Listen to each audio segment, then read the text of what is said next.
Hello friends, আমি শুভম। হল থেকে দেখলাম স্বস্তিকাদি পাওলি দিয়ে অভিনীত নতুন বাংলা সিনেমা বিবি পায়রা।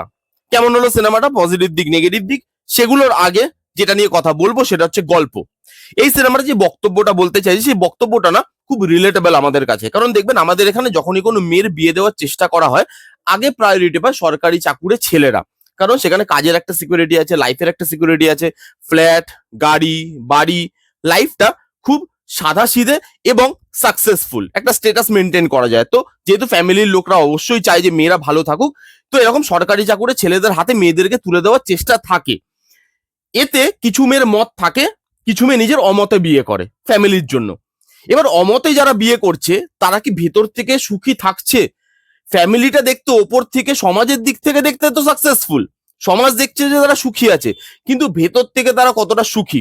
এরকমই দুটো মহিলার গল্প, যাদের বর চাকরি করে, ভালো সরকারি চাকরি করে, পাওলিদি এবং স্বস্তিকাদি, কিন্তু তাদের ভেতরে শান্তি নেই। তারা এই লাইফটার থেকে বেরোতে চাইছে, তাদের এই চাকচিক্য চাই না, তাদের শান্তি চাই। এবার একটা এমন ঘটনা ঘটছে যার জন্য তারা লাইফ থেকে বেরোনোর সুযোগও পেয়ে যাচ্ছে। কি ঘটনা? সেই ঘটনার জন্য তারা কিভাবে বেরোচ্ছে, আদৌ বেরোতে পারছে কিনা, সেসব নিয়েই এই গোটা সিনেমাটা।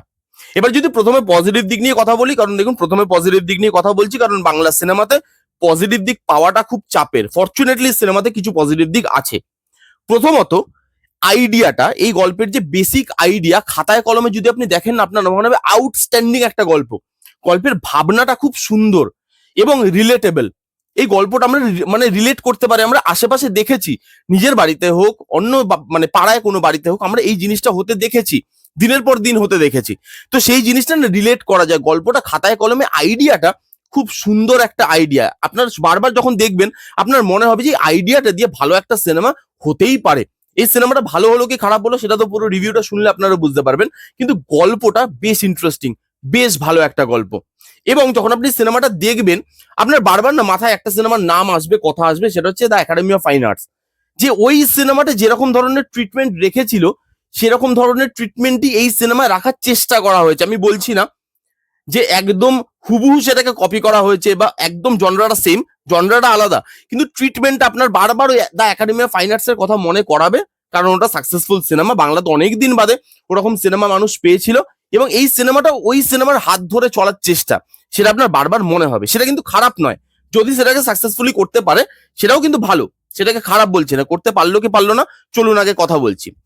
এই সিনেমায় যে মেসেজটা দেওয়ার চেষ্টা করছে, ওই যে বললাম রিলেটেবল, মেসেজটা আন্ডারলাইন করা নয়, এবং এই সমাজের ব্যাপারে, এই মেয়েদের জীবনের ব্যাপারে, যে তারা বিয়ে তো করে নিচ্ছে তারপরে তারা কতটা সুখী। যখন তারা ফ্যামিলিকে জানাচ্ছে যে তারা সুখী নেই, ফ্যামিলি বলছে অ্যাডজাস্ট করো, কারণ এরকম ধরনের স্বামী পেয়েছো যার একটা সিকিউরিটি আছে কাজে, তো তোমার একটা স্টেটাস আছে, টাকা পয়সা খাওয়া দাওয়া কোনো দিক থেকে অভাব নেই, তো একটু যদি এদিক ওদিক হয় একটু মানিয়ে নাও।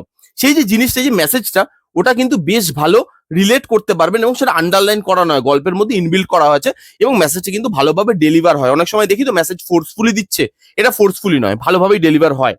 এখানে এই যে নাম বিবি পায়রা, পায়রা কেন নাম, এবং পায়রা একটা ক্যারেক্টার এখানে, সেই পায়রাটাকে যেভাবে ইউজ করেছে সেটা ভালো লাগে দেখতে।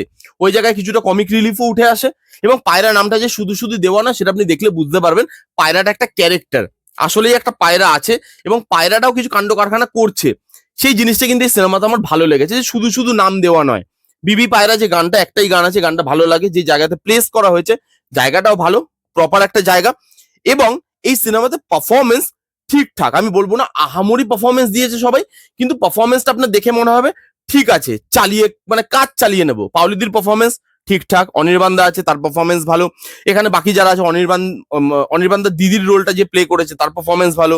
পাওলিদির পিসি আছে একজন, সেই পিসির রোলটা যে মানে যিনি প্লে করেছেন তার পারফরমেন্স খুব ভালো, তার পারফরমেন্স অ্যাকচুয়ালি সবার থেকে বেশি ভালো, তো তার পারফরমেন্স এখানে ভালো। অনিন্দ আছে, অনিন্দদা, তার পারফরমেন্সও ভালো, পারফরমেন্স মনে হয় ঠিকঠাক, ওই জন্য আমি পজিটিভ দিকে রেখেছি।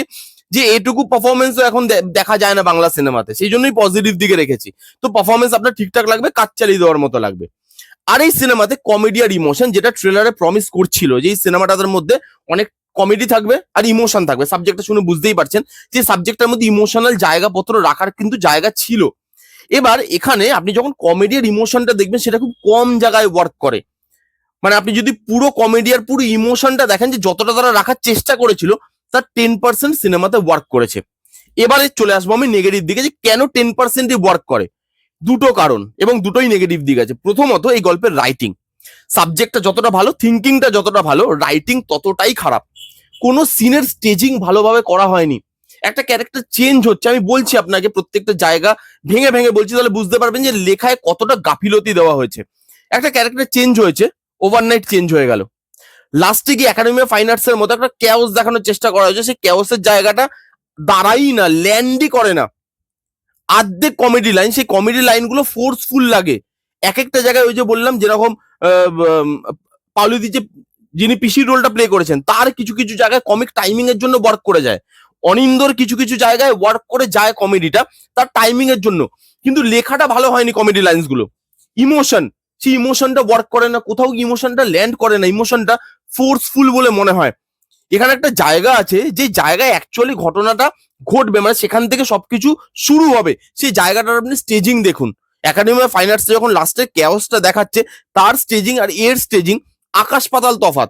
ইন্সপিরেশন নিয়েছে কিন্তু ওই লেভেলের রাইটিংটা করতে পারেনি। রাইটিং খুব জঘন্য রাইটিং। কোনো সিন আপনার মনে হবে যেখানে একটা সিম্পল ওয়েতে জিনিসটা বার করা যেত, সেখানে যেন খুব জিনিসটা টানছে, সিনেমাটাকে বড় করছে, এডিট ভালো নয়। এখানে যে গল্পটা বলতে চাইছে, ভাবনাটা ভালো, কিন্তু গল্পটা লেখাটা ভালো নয়।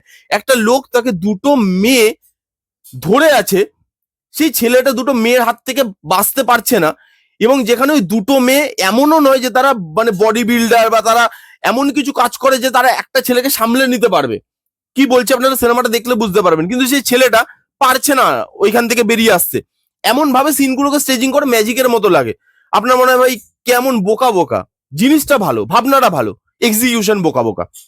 এখানে স্বস্তিকাদির পারফরমেন্স, এবং এই পারফরমেন্সটার জন্য অনেকটা জায়গায় কমেডি আর ইমোশন ল্যাক করে। ল্যাক করার আরেকটা কারণ, লেখা তো একটা কারণ আছে, ল্যাক করার আরেকটা কারণ হচ্ছে পারফরমেন্স।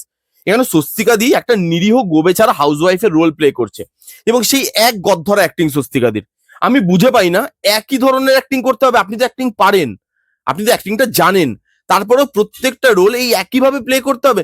আমি জানি না, আমি করিনি, আমার কি আছে কাঁদে, মানে এই একই স্বস্তিকাদি দেখবেন একটা মানে একটা ম্যানারিজম আছে অ্যাক্টিং করার, সেম ম্যানারিজম এই সব জিনিস ফেলে দেয় উনি। আউটস্ট্যান্ডিং ট্যালেন্টেড একটা। আমি বুঝতে পারলাম এখানে ওই গোবেচার একটা হাউস ওয়াইফ করেছে, এমন সেটাকে নিয়ে গেছে যে কিরকম অদ্ভুত দেখতে লাগছে জিনিসটা, অদ্ভুত দেখে। মানে মাঝে মাঝে পাউলিদি তাকে বলেই দিচ্ছে যে নাটকটা কম করো, এটা হচ্ছে তুমি জানো এটা। প্রত্যেকটা জায়গায় না তার অ্যাক্টিংটা দেখে মনে হচ্ছে কি যে একটা সিন হচ্ছে, সেই সিনটা একটা ক্যাওস হবে বা একটা edge of the seat moment হবে, এমন ভাবেই জিনিসটাকে প্লে করছে যেন দেখে মনে হচ্ছে কি মানে স্ক্রিপ্ট পড়েছে, স্ক্রিপ্টে আছে, তাই তিনি করবে।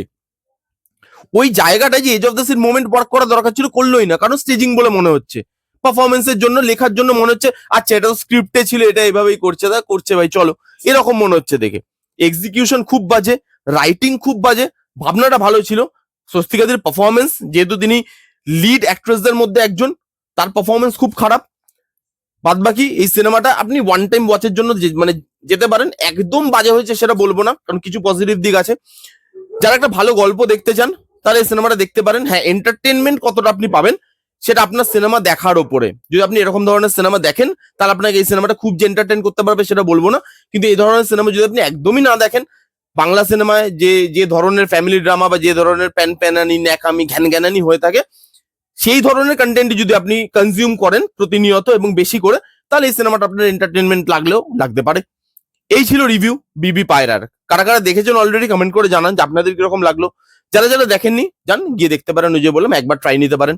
এই ছিল রিভিউ, কেমন লাগলো রিভিউটা জানাতে ভুলবেন না। ভালো লাগলে please give it a Thums up, like করবেন, কমেন্ট করবেন, শেয়ার করবেন, চ্যানেলটাকে মাস্ট সাবস্ক্রাইব করবেন। দেখা হচ্ছে নেক্সট কোনো ভিডিওতে, ততক্ষণ bye bye, take care and be safe.